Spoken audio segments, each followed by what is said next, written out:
Assalamualaikum warahmatullahi wabarakatuh. Halo semuanya, perkenalkan nama saya Al-Hadid Maulana. Saya merupakan mahasiswa dari Universitas Pahlawan, Tuanku Tambusai, Prodi Ekonomi Syariah, Fakultas Agama Islam. Nah, di kesempatan kali ini saya ingin membuat video singkat tentang penjelasan gadai.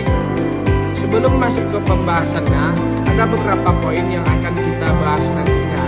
Dan poin-poinnya yaitu adalah yang pertama, pengertian tentang gadai, yang kedua, hukum dan dalilnya, dan yang ketiga yaitu contoh kasus nyatanya, dan yang keempat yaitu adalah syarat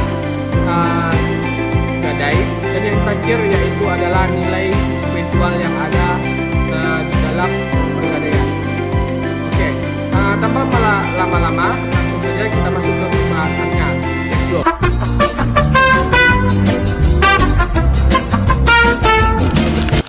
Pengertian gadai. Nah, secara bahasa gadai yaitu adalah menahan sesuatu. Sedangkan secara istilahnya, gadai yaitu adalah menjadikan suatu barang yang bernilai sebagai jaminan utang. Jadi apabila seseorang yang berhutang tidak dapat melunasi utangnya, maka barang tersebut bisa dijadikan sebagai alat untuk melunasi utangnya tersebut.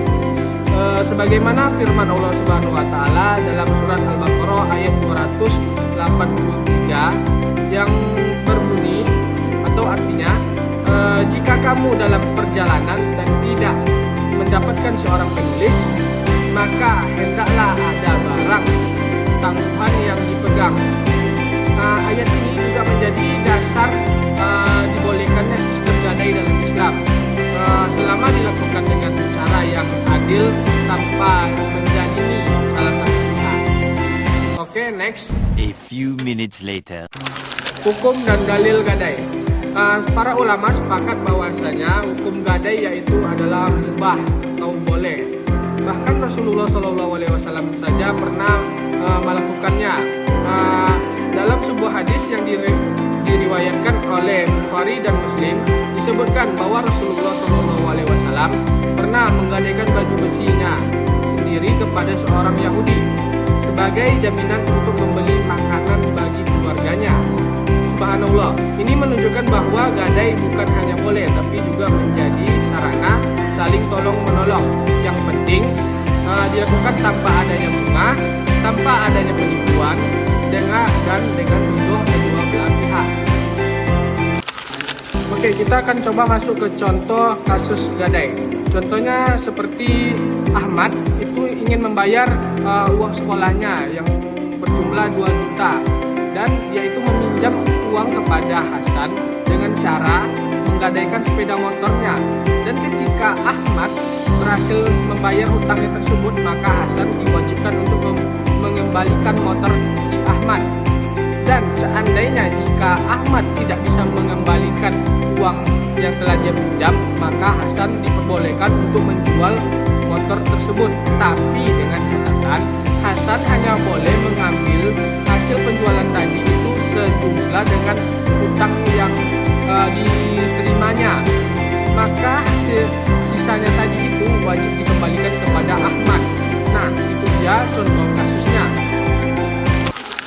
Rukun dan syarat gadai. Agar sebuah transaksi gadai dapat dilakukan secara syariat, ada beberapa hal yang harus dipenuhi. Dan diantaranya yaitu adalah yang pertama, pihak yang berakad, yaitu orang yang menerima dan orang yang akan memberikan. Dan yang kedua yaitu adalah barang yang digunakan atau mahrun. Barang yang digunakan haruslah bernilai dan halal untuk digunakan. Dan yang ketiga yaitu adalah utang atau mahrubi, harus jelas jumlah dan waktunya. Dan yang terakhir yaitu adalah ijab kabul, harus ada kesepakatan antara pihak penggadai dan pihak yang menerimanya agar tidak terjadi kesalahpahaman, dan juga kedua belah pihak harus ridho saat melakukannya.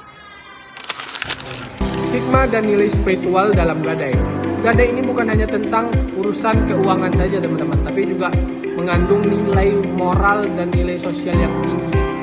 Nilai yang pertama yaitu adalah adalah nilai kejujuran. Sebab akad hanya sah apabila kedua belah pihak itu melakukan dengan ridho dan kepercayaan yang penuh. Dan nilai yang kedua yaitu adalah nilai rasa saling tolong menolong tanpa mengharapkan imbalan yang berlebih. Dan yang ketiga yaitu adalah melatih amanah, karena barang titipan harus kita jaga dengan sebaik mungkin.